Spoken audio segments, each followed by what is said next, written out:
Finally audience के demand पर लेकर आ गए हैं ये 5 मोस्ट पॉपुलर इस्लामिक नाते जिसे मुस्लिम भाई अपने फोन के रिंगटोन पर लगाना सबसे ज्यादा पसंद करते हैं। और नंबर 1 वाले नात को तो मोस्टली हर मुस्लिम भाई अपने फोन के रिंगटोन में यूज ही करते हैं। तो सबसे पहले नंबर 5 पर आता है ला हलो हलकादिमा।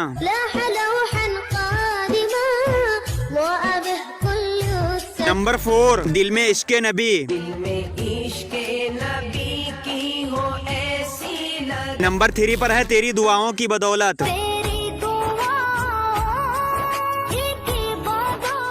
नंबर 2 कैसा लगेगा। एंड नंबर 1 पर आता है लपे आती है दुआ बन के।